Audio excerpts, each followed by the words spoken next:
The rain tapped against my apartment window like impatient fingers, falling into rhythm with the soft, restless clicking of my own fingertips against my phone screen. The tiny one-bedroom place I had called a refuge for more than a year suddenly felt suffocating, as though the walls were quietly inching inward. The faint scent of instant coffee still lingered in the air, mixing with the damp smell rising from the hand-washed clothes I had hung to dry that morning. Beyond the window pane trembling in the wind, the Chicago skyline glimmered under the rain, its lights stretched into long, blurred streaks against the cold night. "Stupid, stupid, stupid," I whispered, my voice so small it couldn't even overpower the hiss of the wind outside. The message still glowed on my screen, sent more than 20 minutes ago to a number I should never have saved. The moment my thumb hit send, regret crashed over me like a real wave, knocking the breath from inside my chest. The message was only a single line. "Do you remember that dinner? Next time let me cook. Claire." A joke. A foolish, reckless joke born from 2 glasses of cheap wine and the provocative encouragement of Riley, my best friend, who believed I needed to crawl out of my shell after the disaster named Jake. We had rummaged through my phone contacts, and Riley was the one who found that number saved under the name "Do Not Contact," a warning I had written for myself. "He won't ever see it," Riley had insisted, laughing as she snatched the phone from me once I finished typing. Men like him always have someone screening their messages, and he probably forgot that little waitress anyway.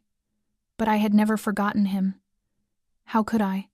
Daniel Russo was not the kind of man anyone easily forgot. I met him only once, at an extravagant fundraising gala at the Art Institute of Chicago, where I picked up an extra server shift just to make rent. He didn't speak much, barely spoke at all, actually. But simply by being present, he made an entire room fall silent. His deep black eyes missed nothing. His tailored suit likely cost more than my yearly income. A mere nod from him could make men twice my size step back and obey. Everyone knew who he was, though no one dared say his name out loud. Whispers always followed him. Daniel Russo, the youngest head of the Russo family. Dangerous, cold, untouchable. And now, I had just sent him a flirtatious message, a thoughtless joke, a joke that could ruin my life. I paced across the worn carpet of my living room. 21 minutes passed. I had already called Riley 3 times, but she didn't answer. She was probably drunk somewhere, already at another bar after dropping me off. I was alone with my own mistake. The soft vibration of my phone made me jump. My heart pounded so hard it caught in my throat. Unknown number. I stared at the screen, frozen, until the call ended. 3 seconds later it rang again. With trembling fingers, I swiped to answer. "Hello?" Silence. Only the sound of rain and breathing. "Hello?" I repeated, my voice a little steadier. "Open the door, Claire." That voice froze the blood in my veins. Low, calm, edged with something I couldn't name. I had heard it only once, when he thanked me for the whiskey, but I recognized it instantly. "Mr. Russo?" I stammered. "I'm sorry about the message, my friend. I'm standing at your door. Open it." The call ended. I stood there, unable to breathe. How did he know where I lived? Why was he here? I lived in an overlooked building in Logan Square, the kind of place where tenants valued quiet and never asked questions. I thought I had chosen the perfect place to disappear. Then my legs moved on instinct. I walked toward the door, my palms slick with sweat, my heartbeat thrashing against my ribs. I leaned toward the peephole. He was there, alone. That surprised me. In my mind, someone like Daniel Russo never went anywhere without bodyguards. His black coat was dotted with rain, his dark hair slightly damp. He wasn't looking at the door but down at his phone. The screen's glow traced the sharp planes of his face. As though sensing my gaze, he lifted his head. Those eyes black, deep, cold, cut straight through the peephole, straight through the door, straight through me. I could pretend I wasn't home. I could call the police. I unlatched the door. I unlocked it. I opened it, because I knew delaying wouldn't change what was about to happen. If you've listened this far and feel this story touches something inside you, take a moment to subscribe to our channel. Like and share this video so we have the strength to bring you more emotional stories every day. And if you don't mind, tell me, where are you watching from? Leave a comment below. Let us know which corner of the world this story has reached. We cherish every word you share. Daniel said nothing when I opened the door. He simply stepped inside as though the space already belonged to him. I had to back up to avoid brushing against him, and the door clicked shut behind him with a sound so soft and yet so chilling. Not loud, not threatening, but undeniably heavy. The scent of rain soaked into his expensive coat blended with the faint trace of cologne and the cold metallic smell of the night, thickening the air in my tiny apartment. He scanned the room as if mapping a battlefield. Nothing escaped him. The pile of unsorted books, the half-finished glass of wine on the table, the old photograph of my parents on the mantel. His gaze lingered just a second on each long enough to memorize it all. "You shouldn't open the door without knowing who's outside," he said, his voice low and quiet as breath, making my hands instinctively fold over my chest.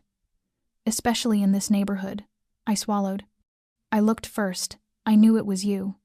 A flicker of something amusement maybe crossed his eyes. "And you still opened the door. Interesting." He shrugged off his coat and hung it neatly on the hook, as if he had done it here 100 times. Beneath it, he wore a charcoal suit, perfectly fitted, with a silver watch peeking from beneath the cuff. He ran a hand through his hair, droplets still sliding down his temple. "Sit," he said, nodding toward my old sofa. I stayed where I was, arms crossed, suddenly aware I was wearing an old Northwestern t-shirt and faded sleep shorts. Heat rose to my face, but I didn't move. "I don't want to." His eyes darkened. "Claire." He said my name, in that deep, cutting voice, each syllable slicing through the space between us. "Sit. Please." The word please sounded optional, not earnest. Yet I still obeyed, my legs carrying me to the sofa against my own logic. I perched on the edge, spine rigid. He chose the chair opposite me, leaning forward, elbows on his knees, fingers interlaced, eyes fixed on me. "That message," he said after a long, oppressive silence. "Explain." I swallowed hard. "It was just a stupid joke. Riley and we were drinking. She dared me. I didn't think you'd see it, or remember me." "I remember everyone," he said, unblinking, "especially the ones who make me pay attention." His words thudded against my chest. "I'm truly sorry. I meant nothing by it. It was meaningless." He was silent for a moment. "What interests me," he finally said, "is how you even have my number." My eyes widened. You gave it to me. That night. At the gala. You said I could contact you if I needed anything." He nodded slowly, as though confirming something. "And what do you need from me now, Claire?" He spoke my name like he owned it, as though no one else had the right. A cold rush slid down my spine. "I don't need anything. I told you it was a joke. Yet here we are." He glanced around my tiny space.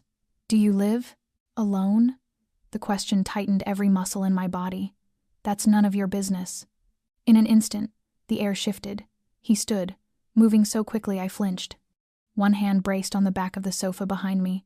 The other lifted my chin, forcing me to meet his eyes. "From the moment you hit send on that message, everything about you became my business," he said, his voice rough like sharpened steel.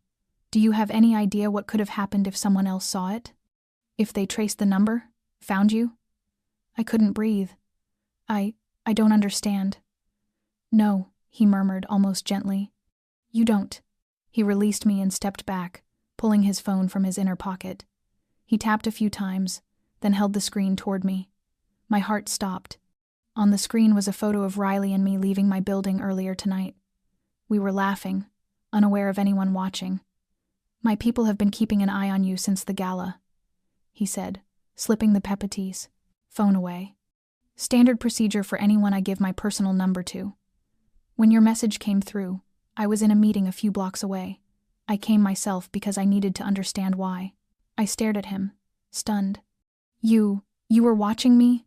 "No, I was protecting you," he corrected, in a tone that allowed no doubt. "Though clearly my people have been too discreet if you felt comfortable enough to use my information as a joke." "I don't need anyone protecting me," I said, though my voice shook. "And I don't need anything from you." His mouth curved into a half-smile, cold as ice. "It isn't that simple anymore, Claire." I couldn't remember when I had gotten to my feet. I only knew that my heart was beating wildly against my ribs as Daniel remained where he was, watching me as if I were a puzzle he intended to solve. His eyes never left me, not for a single second, making me feel as though every movement, every breath, was being measured and weighed. I stepped back once, the distance between us still small but enough to let me breathe again. "Why?" I asked, my voice barely more than a breath. "Why have someone follow me? I'm just a stranger." He didn't answer right away. Instead, he picked up his damp coat, shook off the rain, and placed it back on the hook. His calm, ordinary gesture clashed violently with the storm spiraling inside my head. "You're not a stranger," he finally said. "Not to me." I looked at him, searching for some sign that he was joking, that this was one of those strange games played by men with too much power and too little joy. But there was nothing like that. Only a cold, unwavering seriousness in his voice. "You don't even know who I am. Claire Morgan, 27 years old, raised in Naperville, graduated from Northwestern University with a degree in literature, currently working part-time at the public library and at the Hollow Oak Bar. Your mother died of cancer. When you were 18, your father left when you were 10. You have no close relatives nearby, only Riley Monroe, your closest friend. You like old mystery novels, collect Polaroid photos, and you hate dark chocolate." Each sentence he spoke struck like a hammer, shattering the fragile peace I had built around my life. My throat tightened. "You investigated me?" I observed. He corrected softly. "After the gala, I had people look into you." "Why?" He was silent for a moment, then spoke in a low, rough voice pulled from somewhere deep in his chest. "Because that night, you were the only one in the entire room who wasn't afraid of me." The words stopped me cold. I had never thought of myself as brave. I only remembered that night. While the other servers avoided his eyes, I handed him the glass of whiskey with both hands, meeting his gaze without bowing my head. Not because I wanted to prove anything, I simply didn't know what I was supposed to fear when I didn't understand it yet. "I wasn't afraid then," I whispered. "But now I am." He didn't deny it. "Good. Fear is instinct. It keeps you alive." I turned away, trying to quiet the surge of thoughts twisting inside me. How had everything changed so quickly? One message, one joke, and now I was standing here, face to face with a man I should have forgotten long ago. A man I had never truly known, yet could never stop imagining. Daniel Russo wasn't just a name whispered in rumors or printed in the news. He was standing in my living room, solid and real, carrying with him a world I had no desire to be part of. "What do you want from me?" I asked, forcing myself to meet his eyes again. He looked at me as though he were asking himself the same question. "I'm trying to understand that," he said, his voice lowering as if confessing something difficult. "But what I do know is, you've stepped into a story you can't walk away from anymore." I wrapped my 40, arms around myself, my eyes never leaving his. "I never wanted to be part of your world. But you already are," he said, his voice light as a verdict. "And that puts you in danger." I shook my head. "I'm not connected to anyone. I don't know anything. Some people don't care. If they believe you know something, that alone makes you a target." I closed my eyes for a moment, fighting the rising panic. I couldn't let myself fall apart, not in front of him. When I opened them again, Daniel was looking at me with an expression no longer cold but almost regretful. "I should have forgotten you long ago," I said. "I never should have kept that number." He nodded slightly, his eyes still fixed on me. "Perhaps, but you didn't. And now, it's already begun, Claire." I didn't know why I obeyed him, but when Daniel told me I needed to leave the apartment immediately, I didn't argue. He didn't raise his voice, didn't rush me, he simply looked at me with eyes that made refusal impossible. I quietly slipped my phone, wallet, and a thin coat into my bag, then stood beside the door, watching him. "Where are we going?" I asked, my voice as small as the rain tapping on the windows. "Somewhere safer," he answered, opening the door without looking back. The rain hadn't stopped. It was colder now, heavier. I pulled my coat tight and followed close behind him. Under the dim streetlights, the black SUV waiting at the curb looked like a ghost taking shape in the darkness. A tall man in a long coat stood beside it, holding the rear door open. He glanced at me but said nothing.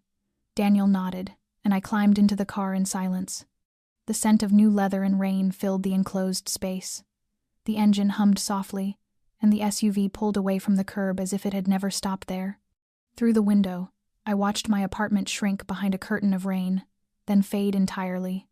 Part of me wanted to shout, to demand we turn back, to cling to the small, predictable world I had believed belonged to me, but I couldn't. The air around me felt charged, dangerous, as though I were seated at the thin edge of something vast, dark, and uncontrollable. "Where are you taking me?" I asked again, trying to keep my voice steady.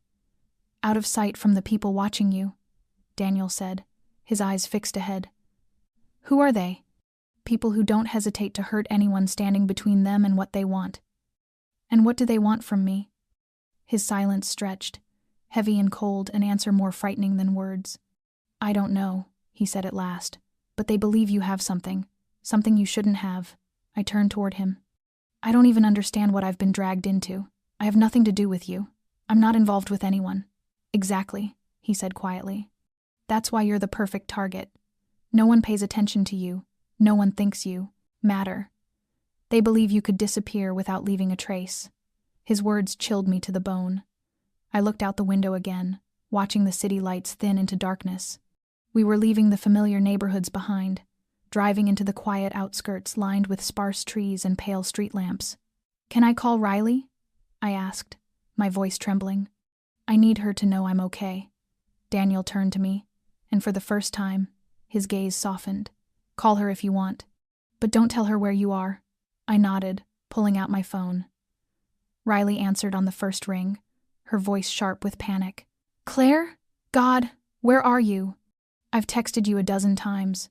"I'm okay," I said quickly, trying to sound composed. I needed to get out of the city for a bit. Something happened. I'll explain later. But I'm safe." "What are you talking about? Is someone with you?" I looked at Daniel. He didn't speak. He didn't need to. His eyes said enough. "No, I just need time to think.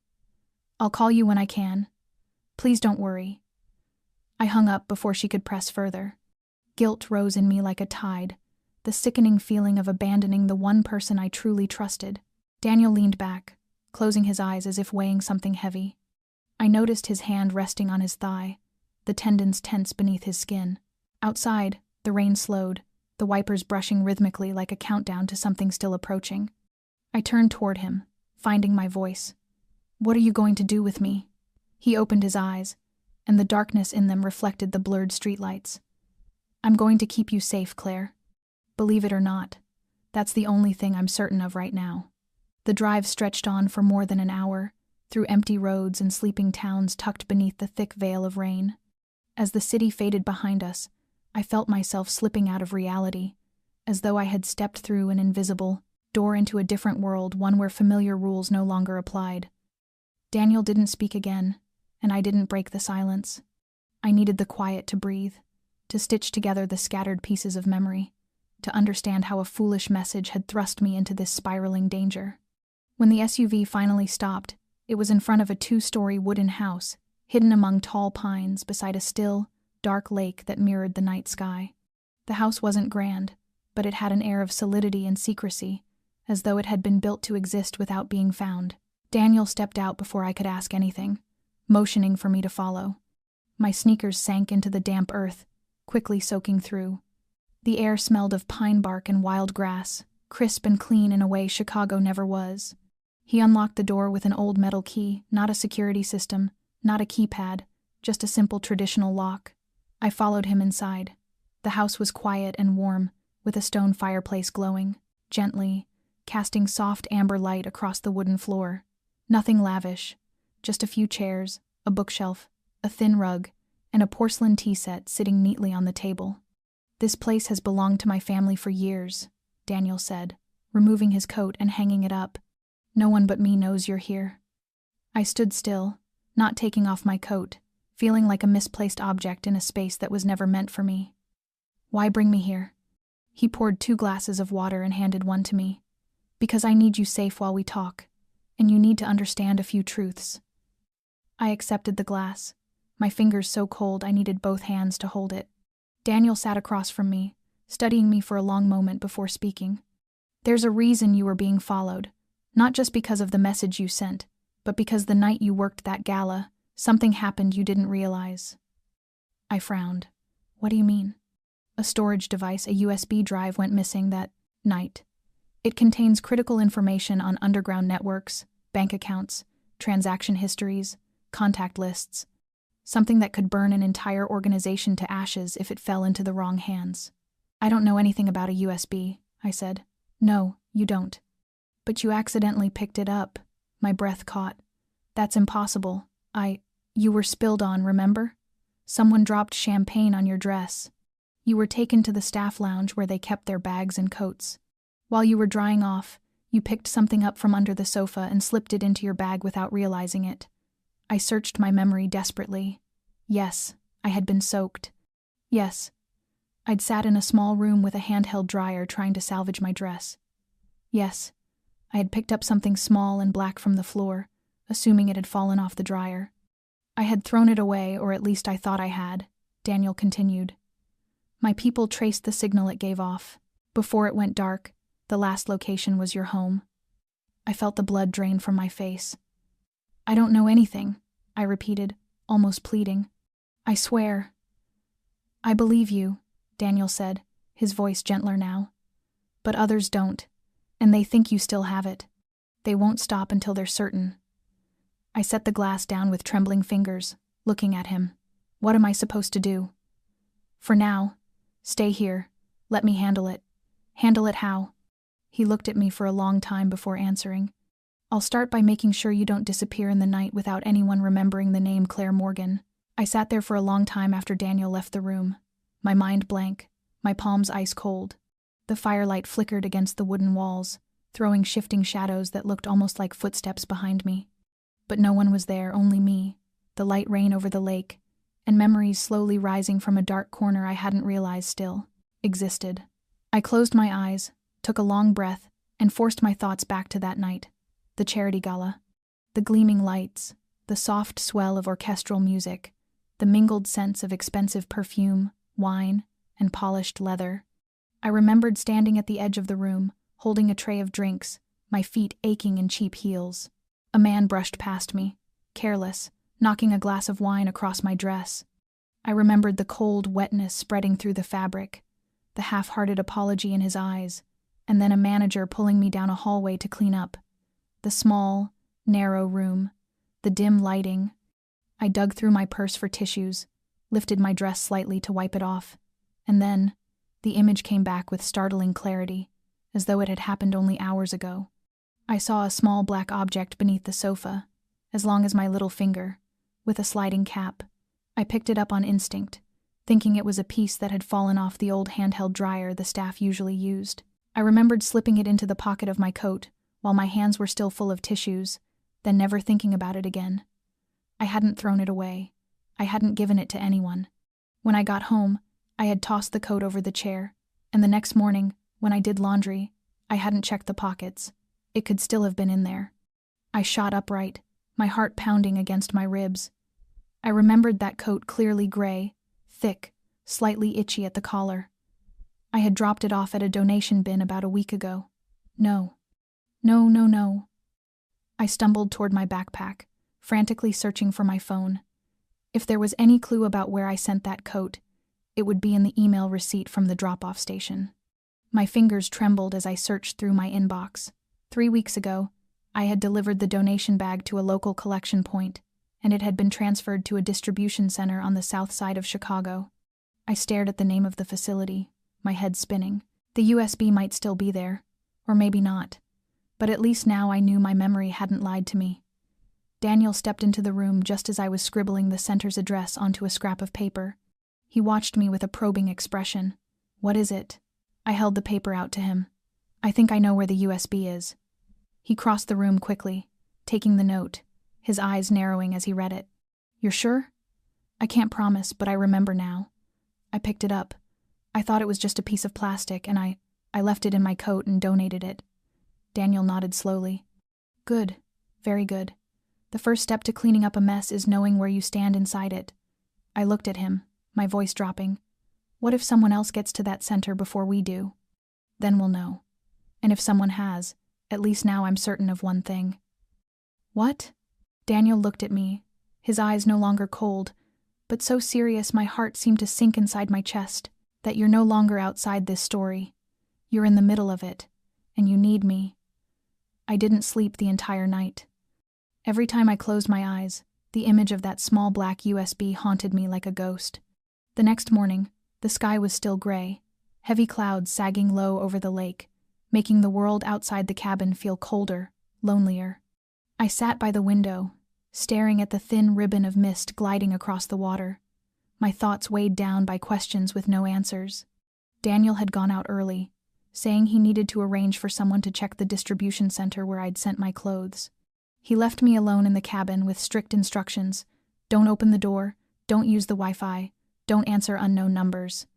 I sat by the fireplace, clutching my phone, the blank screen feeling like the world had temporarily gone silent. But then it buzzed. Once, twice, a number I didn't recognize. I didn't pick up. I stared at it until the ringing stopped, only for it to start again seconds later. My heart hammered so hard it felt like it might break through my chest. I finally answered, my voice rough. Hello? For the first few seconds, there was only breathing heavy, uneven, and then a voice came through, low and dry. If you want your friend Riley to live, come alone. I jolted upright as if struck. What? Who is this? Doesn't matter. You know what I'm talking about. Call anyone, and she won't be your friend much longer. I need proof. I need to know she's alive. Silence. Then a faint, choked sound, like a muffled sob. Claire. Riley's voice. Weak, trembling. I nearly collapsed. Don't hurt her. Please, I'll come. Just tell me where. Roosevelt Park. Behind Warehouse 9. 2 hours. Come alone. The call ended. I gripped the phone so hard my knuckles ached. There was only one thought left in my mind. Riley. Taken. I tried calling Daniel, but he didn't answer. I texted him. Instead, typing without accents, terrified someone might intercept it. Riley Bibat. Chung doa giet. Mfid. I didn't wait for a reply. I knew he would forbid it. But I couldn't sit here while Riley, the one person who had always stood beside me, was being tortured because of something I had unknowingly carried. I pulled on one of Daniel's old jackets to avoid being recognized, tugged a hat low over my head, zipped the collar up, and slipped out of the cabin. I found the second car he kept in the shed out back, a beat-up sedan that drew no attention. I drove out of the woods in a daze, my mind spiraling with the worst possibilities. By the time I reached Roosevelt Park, the rain had begun again in a soft, cold drizzle. I parked several blocks from Warehouse 9 and walked the rest of the way, each step feeling like sleepwalking through a nightmare. This part of the city had been abandoned for years, cracked brick buildings, peeling paint, weeds pushing through every gap in the concrete. I approached the exact spot they'd named, my pulse thundering when I saw the metal door behind the warehouse slightly ajar. I slipped inside. The air was damp, dusty, metallic. Riley? I whispered, my voice breaking. No answer. I stepped deeper, my footsteps echoing sharply against the cold cement. Then I saw her, tied to a chair, tape over her mouth, eyes wide with terror. I rushed forward. Riley, I'm here. You're okay. But before I could touch her, footsteps echoed behind me. I turned and saw 2 men advancing. One had a long scar down his left cheek. The other held something that looked like a stun gun. I backed up on instinct, shielding Riley, but it was too late. The second man aimed the device at me and fired. Everything went black in an instant, and just before consciousness slipped away, I heard a cold voice echo from somewhere in the darkness. Now the prey has walked in by herself. The sound of a car stopping outside cut through the prey. Warehouse like a death knell, a signal that the game had reached the point of no return. The leader turned and motioned to his men. One of them yanked Riley to her feet.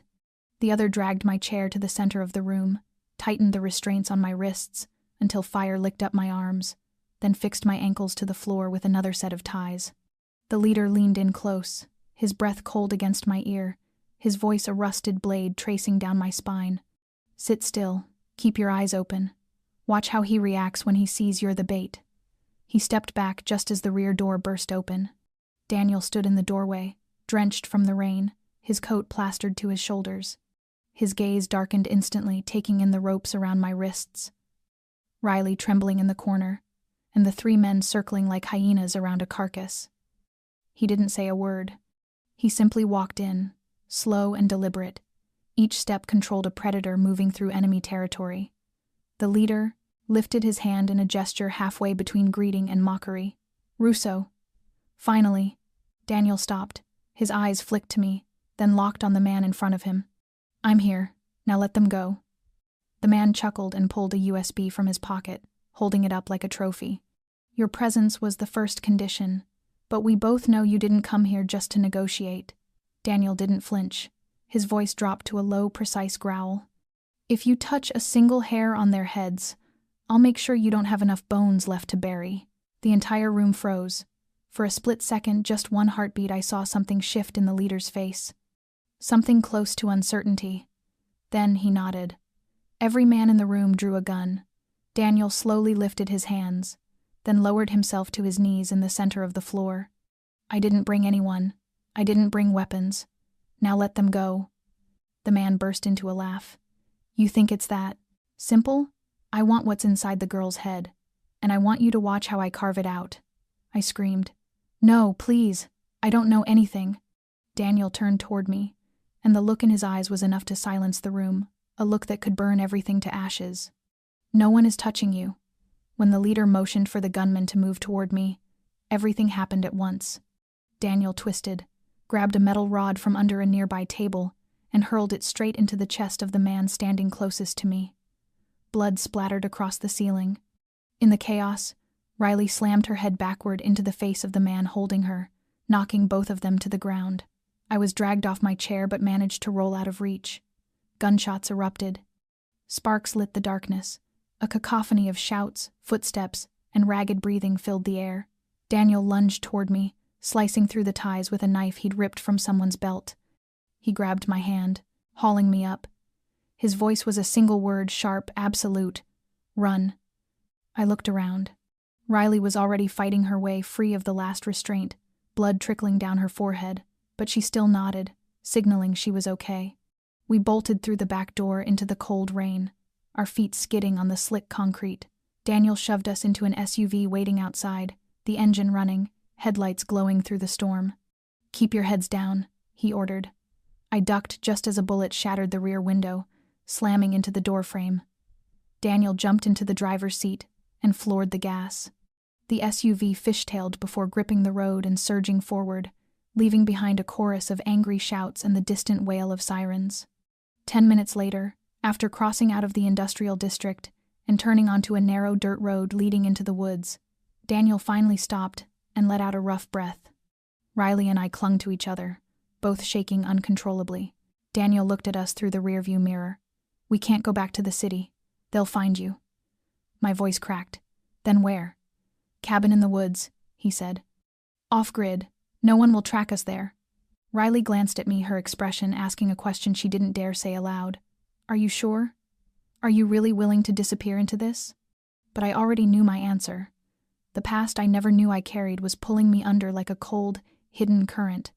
And Daniel, dangerous, relentless, terrifyingly steady, was the only thing I had left to hold on to. That cabin wasn't a refuge. It was the beginning, the doorway to a truth I had never been prepared to face. The cabin sat deep within the forest, hidden among towering pines and a curtain of thick fog like a silent ghost watching from the tree line. Daniel drove along a narrow path full of potholes, the trees on both sides sliding past us like shadowy figures whispering things I wasn't ready to hear. When the SUV finally stopped in front of the porch, Riley and I could barely feel our arms or legs cold, exhausted, and frayed at every edge. Daniel didn't speak. He simply opened the door and reached out to help me down as if we hadn't just escaped a nightmare that nearly stole our lives. The cabin was smaller than I had imagined, a single story, its slanted wooden roof weighed down by moisture, its windows covered by thick, dark curtains.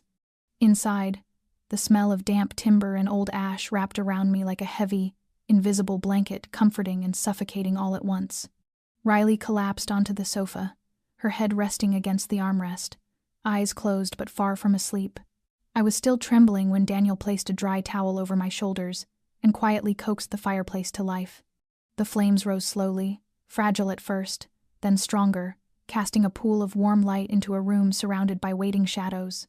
I sat a short distance from him, knees pulled to my chest, staring into Ration, the fire as if its restless glow could give shape to the questions I didn't even know how to ask. Daniel didn't look at me. He sat still, eyes fixed on the flames, hands resting on his knees, the knuckles sharp and white like he was holding something in place, something that could break if he loosened his grip. "What am I to you, Daniel?" The words slipped from me, not really a question, more like a sigh that found its way into sound. He stayed silent for a long time before finally speaking, his voice rough, like it had been dragged through cold ashes. "You're the last person I ever thought would get pulled into this. But you're also the only one who made me look back." I stared at him, feeling my chest tighten. "How long have you known about my father?" Daniel turned toward me, and there was no coldness left in his eyes, only a sadness so deep it felt like it had a gravity of its own. I knew his name, knew he worked with the organization, but I didn't know he had a daughter. Not until I saw you that night at the gala. There was something in your eyes, and I had to know more. And when I learned who your father was, I couldn't leave you alone. My pulse stuttered. "So from the beginning, you were watching me, weren't you?" "Not exactly," he said quietly. "At first I thought you were a threat, but then I realized you were just a girl living a small, scraped-together life, trying to survive, with no idea you were on the map of people far more dangerous than you knew." I let out a faint, bitter laugh. "And you pitied me?" "No." His voice cut through the space between us. "I saw myself in you, the way you move through the world alone. The way you look at people like you're always bracing for the moment they leave. I lived that way my whole life. Until I met you." The room went still. The fire crackled softly, like our hearts were beating in the same uneven rhythm. Riley shifted on the sofa, breathing shallow but steady, the danger held at bay for now. I looked at Daniel for a long time before asking the question that frightened me more than anything. "If I weren't his daughter, if I were just a stranger, would you still have saved me?" Daniel stood, walked toward me, and crouched until his eyes were level with mine, leaving no distance for either of us to hide. "Yes," he said. "No hesitation. I would save you, no matter who you were." My throat tightened, the tears gathering before I even registered the feeling. Daniel reached up and brushed his fingers against my cheek so gently it felt like he was afraid I would disappear beneath his touch. Then he pulled his hand back as if he knew crossing that line would change everything. When I looked up again, I didn't see the ruthless, unshakable man people whispered about in back alleys and darkened bars. I saw someone who carried the same loneliness I did, someone whose heart had been abandoned too. And now here we were, in the heart of a forest, inside a fragile wooden cabin with a broken past behind us and a murky future ahead. The only place left to call safe was the one where my guard no longer held. The fire kept crackling in the hearth, its amber glow dancing across the dark wood walls, and Daniel's face as he sat across from me, his gaze no longer guarded and no longer hiding. Riley had drifted into sleep, curled beneath a thin blanket on the corner of the sofa, her breath steady, her body finally surrendering to exhaustion. I sat cross-legged on the worn rug, cupping the hot tea Daniel had made, my fingers still trembling from cold, and the quiet fear pulsing beneath my ribs. In the flickering light, I whispered, barely above the sound of the flames, "Daniel, if you knew who I was from the beginning, why did you still choose to protect me?" He leaned forward, his elbows resting on his knees, his voice low and certain like the crack of wood splitting in the fire. "Because I don't believe people should be defined by the past they inherited." I didn't respond. I watched the fire lick the edges of the logs as if it could burn away all the questions tangled inside my mind. His voice softened as he continued, but his gaze felt like it was peeling back every layer of my defenses. "I've done things wrong. More than you know. I've let innocent people die. I've betrayed people I should have protected. I've turned a blind eye to things I should have stopped just to stay alive in a world that crushes anyone who hesitates. I can't undo any of it. But if there's one thing I can do right, it's making sure you don't fall into that same darkness." I lifted my head to look at him. "Then why don't you walk away? Leave all of this behind?" He smiled, a tired, worn-out smile that told me he'd asked himself that question thousands of times. "Because I'm part of it. And when you belong to the dark, you don't just step into the light and pretend you never saw what was hiding there. But you, Claire, you're different. You don't belong there." I swallowed hard. I don't know where I belong anymore. Not after learning who my father was. Not after becoming someone people want to use. I feel like I'm just a shadow, living inside a life someone else planned for me. Daniel rose, walked back to me, and sat down beside me on the floor. The firelight caught on the faint scar near his temple one I hadn't noticed before. Gently, he took the cup from my hands, set it aside, and wrapped his fingers around mine. Claire, you're real. Your feelings are real.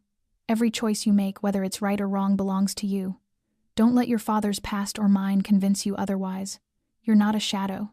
You're a person. I didn't realize I was crying until he squeezed my hand. Maybe it was the moment his fingers closed around mine. Maybe it was the first time in years someone told me I still belonged to myself. I leaned my head against his shoulder, and for the first time my breath came slow, not from fear, but from trust. In that moment, the cabin became the last remaining place where truth could live. Not the truth inside a stolen USB or in the classified files tied to my father, but the truth burning quietly in my chest, in Daniel's gaze, in the way his arm tightened around me as if he were holding on to something fragile and infinitely precious. We didn't need to say anything more. In that glow, truth required no words, only presence. And for the first time since this all began, I didn't feel alone. I remained seated beside Daniel, his hands resting loosely on his knees, his gaze fixed on the weak, wavering fire, but the air around us grew heavier, as though every breath was being pulled into an invisible force that made it hard for me to breathe. He began explaining the plan, his voice steady and unbroken, outlining each step so I could picture it, yet every word struck me like a cold blade. Victor Constantine was gathering his forces, waiting for the slightest misstep to force us out of hiding. Daniel had calculated every route, every fallback, but I could see in his eyes that he knew no plan was ever perfect.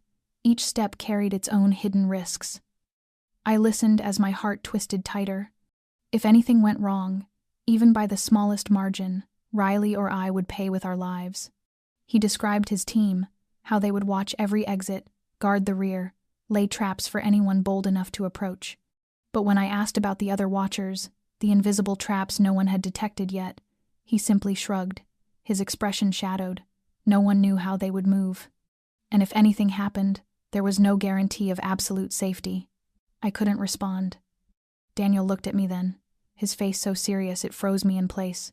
"I know what you're thinking," he murmured. "There is no happy ending here. No one walks away untouched. But we can lessen the damage." I let out a slow breath, feeling an invisible weight press down on my chest. "What about Riley?" I asked, my voice trembling. "She'll be all right," he said, though conviction didn't fully reach his eyes. "She won't be completely safe. I can't let her be part of the direct encounter. Marco will guard her, but the enemy could discover the hideout at any time." I nodded, trying to hold myself together, but the tears came anyway, rising faster than I could stop them. Everything was slipping beyond my control, and I was being dragged into a war I didn't fully understand. Daniel exhaled softly and tightened his hand around mine, as if transferring a fragment of his strength so I could face what was coming.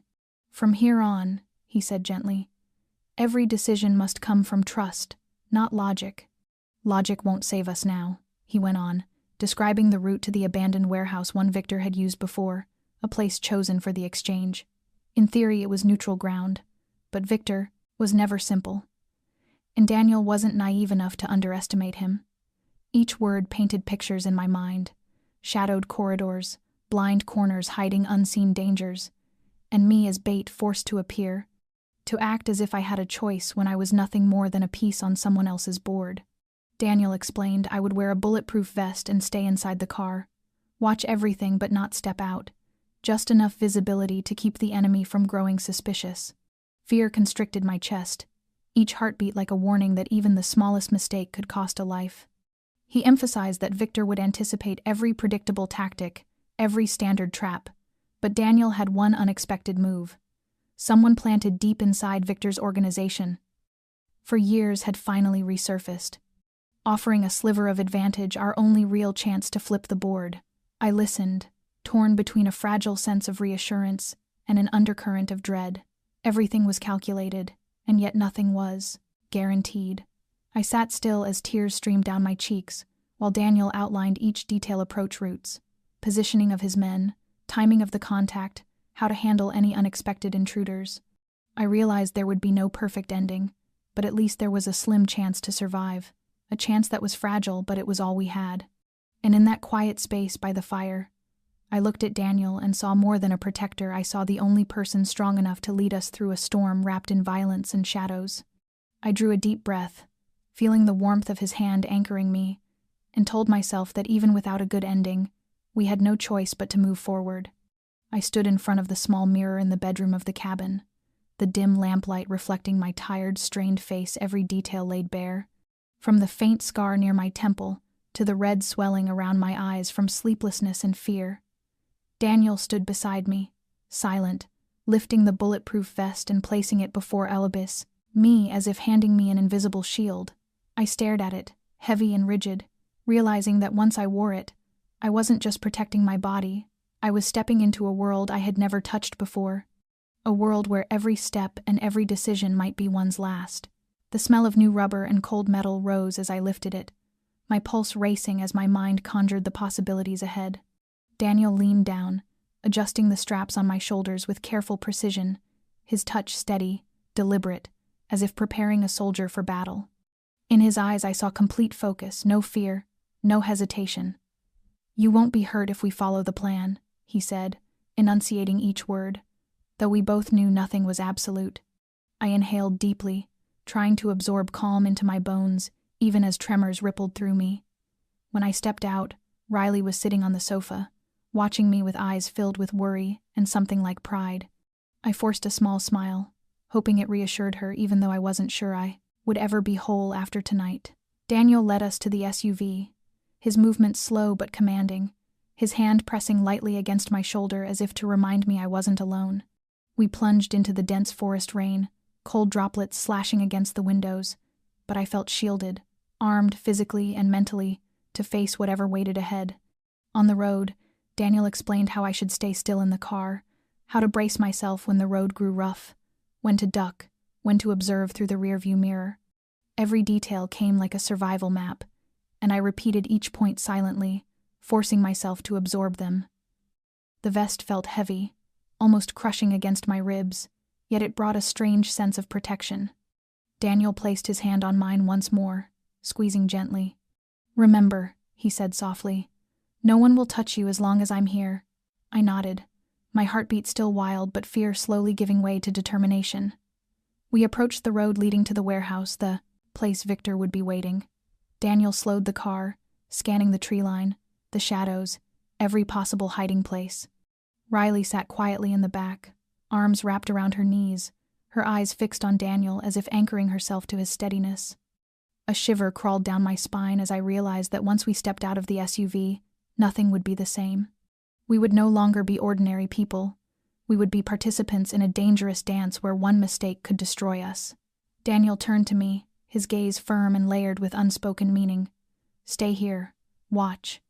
Do exactly what I tell you.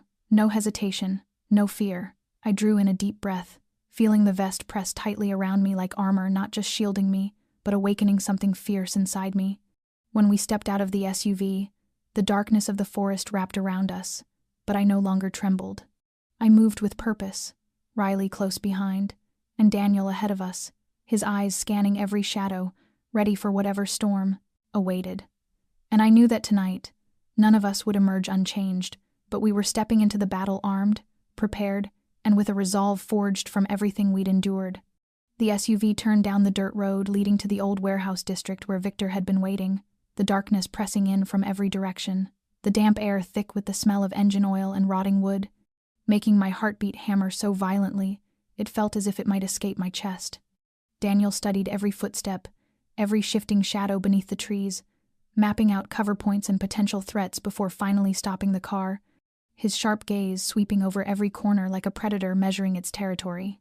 Riley and I sat in the back seat, strapped into bulletproof vests, our bodies rigid, our eyes fixed on Daniel as we tried to absorb every detail, every instruction, knowing that even the smallest mistake could erase our chances of surviving the night. Daniel opened the door, his hand squeezing my shoulder in a firm reminder. "Follow the exact route, do not deviate." We stepped out, our shoes sinking into the wet ground, the echo of footsteps on slick concrete ringing through the empty space like a warning. He guided us between stacks of abandoned crates, his eyes never still, his hands always ready, every muscle in his body coiled with controlled anticipation. Tension crawled through me, cold sweat collecting along my hairline despite the freezing air, and Riley walked close behind, glancing at me from time to time as if hoping to borrow strength from my presence. I squeezed her hand gently, giving her a reassurance I wasn't sure I truly had. When we reached the central section of the warehouse grounds, Daniel knelt, studying the ground with swift, precise movements, his eyes darting over tracks, scattered debris, and patches of shadow that an ordinary person would have overlooked. He leaned toward us and whispered, "They left signs." A chill rippled down my spine, the realization sinking in that Victor had set the stage long before we arrived. I swallowed hard, the weight of the moment settling on my shoulders like something physical, heavy and merciless. Daniel signaled us forward, and Riley and I followed the pattern we had rehearsed, every step measured, every breath controlled, our senses sharpened to the slightest sound. At the predetermined point, Daniel paused, crouched low, and made a subtle motion with his hand. 2 men hidden among the crates silently emerged into position. I felt a surge of adrenaline so strong it nearly lifted me off my feet, every muscle tightening, every nerve on fire as the warehouse transformed into a battleground waiting to erupt. A dark figure moved quickly from the far end of the warehouse, and Daniel's voice cut through the air. "Fire a warning shot. Do not let them reach us." Gunfire exploded, echoing through the cavernous dark, the smell of gunpowder rising thick and sharp. Riley screamed, and I pulled her, close, dragging her behind a crate as bullets cracked through the air. Daniel stood between us and the attackers, every motion, quick, controlled, lethal. His aim was precise, his timing impeccable, and in that moment, I felt both terrified and awe-struck by the sheer clarity with which he commanded chaos. The distance between us and Victor's men closed in with every second, each step forward a calculation on the edge of survival, each movement from Daniel a deliberate act meant to keep us alive. The vest pressed tightly against my body served not just as protection but as a reminder that every breath, every decision, now held weight, now mattered in a way I had never experienced before. The mix of sweat, gunpowder, shouts, and pounding heartbeats merged into a single frantic rhythm, a violent symphony choreographed by urgency and fear, yet Daniel seemed to move within it effortlessly, guiding us through the shadows and traps and the looming edge of death. I gripped Riley's hand, feeling her shaking even as she clung to me, both of us knowing that turning back was no longer an option. We had already stepped too far into the darkness to retreat. Gunshots thundered through the warehouse, the acrid smoke burning my eyes as I held Riley close, my heart pounding so hard I could barely hear my own breath. Daniel stood ahead of us, his silhouette a dark, decisive shield, each movement sharpened by instinct and hardened experience. Riley whimpered, and I whispered that everything would be all right, though even I didn't believe it fully. Each blast of gunfire felt like a reminder of how thin the barrier was between life and the void waiting on the other side. I watched Daniel slip from one cover point to another, his steps clean and precise, his eyes scanning with terrifying accuracy, each flash of gunfire illuminating the hard lines of his face and the faint scars that spoke of battles long before tonight. Riley trembled beside me, clinging desperately to my arm, her whole body taut with fear as she tracked Daniel's movements like he was the only solid thing in the room. I forced myself to breathe, whispering Daniel's instructions in my mind, anchoring myself to them as the chaos swirled around us. A shadow lunged from the far corner and Daniel signaled sharply. Riley and I ducked low, and I watched him take the attacker down with swift, merciless precision. I didn't dare look at the bodies. My gaze stayed fixed on Daniel, drawn to the cold, focused calm that radiated from him like something untouchable. Smoke stung my eyes as I blinked, pulling Riley closer while trying to make sense of the chaos around us, every sound, every flicker of movement threatening to unravel whatever fragile hold we had on survival. Daniel motioned for us to move, and we followed him step by step, quick but cautious, edging closer to the back exit as gunfire burst again from a distance. Daniel instantly shifted, shielding us with his body as he crouched low. His gun aimed at the threat, his posture both protective and fierce, the slight crease in his brow revealing his worry for us even as he remained steady. Riley whispered my name, her voice barely a breath, and I held her tighter, silently promising myself that if it came to it, I would give anything to keep her alive. As the smoke thinned, its lingering scent coating my throat, Every movement from Daniel seemed touched by shadows, part man, part the ghosts of violence he had lived, through his instincts honed, his focus absolute. I saw the iron resolve in his eyes, the kind of strength forged through years of pain and survival, and felt both fear and a deep, inexorable pull toward that intensity. I closed my eyes for a moment, trying to steady myself, feeling Riley's trembling and hearing the beat of my own pulse thudding in my ears, whispering the same truth into my mind. If we survive this night, nothing in my life will ever be the same. The final gunshots cracked through the air, and the smoke gradually cleared, revealing the brutal aftermath around us as Daniel lowered his weapon. We were still standing, still breathing, but I knew the ghosts of this moment would follow me forever, etched into memory, a reminder that life had never been guaranteed, and that Daniel, standing between us in the darkness with unwavering resolve, had changed everything in my world simply by being there. When the last wisps of smoke thinned inside the old warehouse, the air grew so still I could hear my own breath and the frantic pounding in my chest. Riley still clinging to me, her eyes wide and glossy with fear, scanning the space as if the shadows themselves might lunge again. And I could smell the acrid trace of gunpowder mixed with sweat and the damp chill that drifted along the concrete, a reminder that what we had just survived was no dream, but a living, breathing piece of terror. Daniel stood in the center of the warehouse, his body slightly bent, his eyes still sharp, the gun still hot in his grip. Yet when he looked toward us, there was a flicker of quiet relief, as if he had just waged a battle that demanded not only skill but calculation, composure, and an unwavering will. I glanced around, seeing his men checking the perimeter to ensure no lingering threat, and every silhouette, every shifting shadow still carried the echo of what had just happened. I let out a trembling breath, overwhelmed by fear and gratitude that Riley was unharmed, that she was still here with me. Daniel approached, his voice low but softened from the tension that had shaped every second before. "Are you all right?" he asked. I nodded, trying to steady myself despite the tremor still running through me. Riley let out a quiet sob, and I stroked her hair, whispering that it was over, that we were alive, that we had been given another chance to face whatever would come next. In that moment, I understood that this wasn't just the temporary end of danger, but a pause, a breath between storms, a moment to grasp the truth. Every decision, every movement, every shot fired, every gesture from Daniel had kept us alive. When we stepped outside into the muted night, the distant city lights shimmered through the thin drizzle, and the world looked unfamiliar, trembling with aftershocks, as if we had walked through a doorway into another existence where life and death brushed against each other like passing strangers. Daniel guided us to the waiting SUV, still scanning the darkness before opening the door and helping us inside. And there was something different in his eyes now, something gentler, a quiet care that unfurled in the aftermath of violence. Inside the car, Riley leaned against me, her hands still trembling, and I held her tight, feeling the fragile safety of that moment. Daniel drove us away, the headlights cutting through the mist, and I could feel the pulse of the city returning, yet my nerves were still pulled taut, unable to forget the gunshots, the smoke, the terrifying closeness of death. I looked at Daniel. He didn't speak, but his eyes told me the truth. The battle wasn't over. Victor's remaining men would not disappear, and we needed to brace ourselves for what was coming. But at least we were alive. At least we had the precious, fragile space to breathe. What we had survived had changed something inside me, not only in my connection to Daniel, but in my understanding of myself, my fear, my courage, and the hidden edges of my strength. Even as danger circled us like a phantom, I realized I had learned to stand, to face what once would have crushed me, to trust the one person who had walked into the fire with us.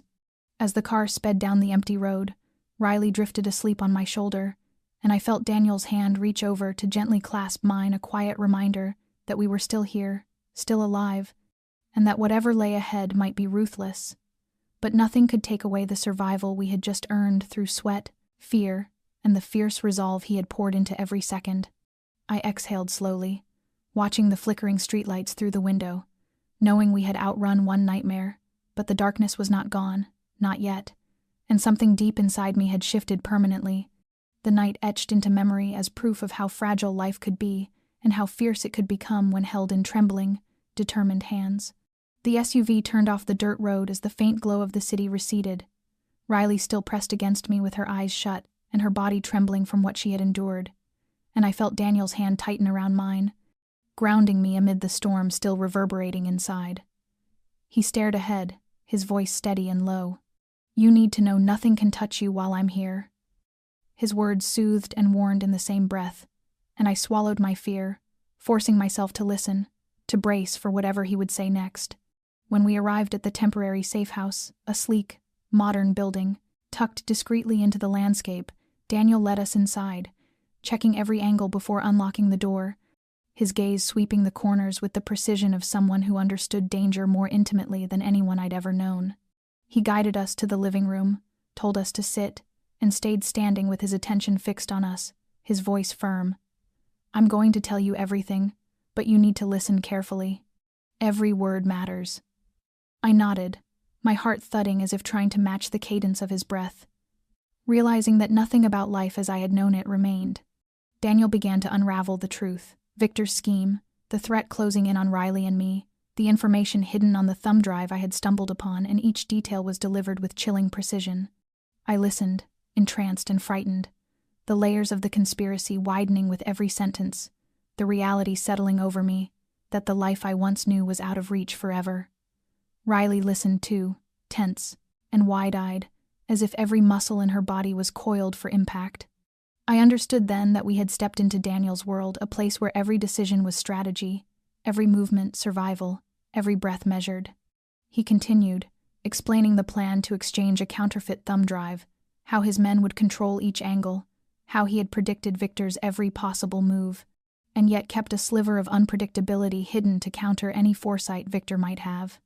As he spoke, his eyes paused on mine, and there was a meaning inside that gaze, not just protection, but an invitation, a pull toward the dark, commanding world he lived in, a world of risk and dominance where everything was both perilous and tightly controlled. I felt the strange, trembling flutter inside me, fear, curiosity, something more unsettling. The realization that Daniel wasn't just saving us, he was becoming the center of every choice I had left. He reached for my hand, held it firmly, and told me I could stand beside him protected, but exposed to danger, or walk away and attempt to reclaim a life that would no longer be safe. My throat tightened, the weight of the decision pressing into my chest, because this wasn't about survival alone. It was about trust, about surrendering to a truth that frightened me as much as it grounded me. I looked at Riley. She gave me a small, shaky smile, reminding me that we were not alone. Then I turned back to Daniel, my voice trembling but steady with conviction. "I'll stay with you," I said, "but I need clarity. I need to know I still have a choice, that I still have control over my life." Daniel's smile was soft yet edged with power, his eyes warm but unwavering.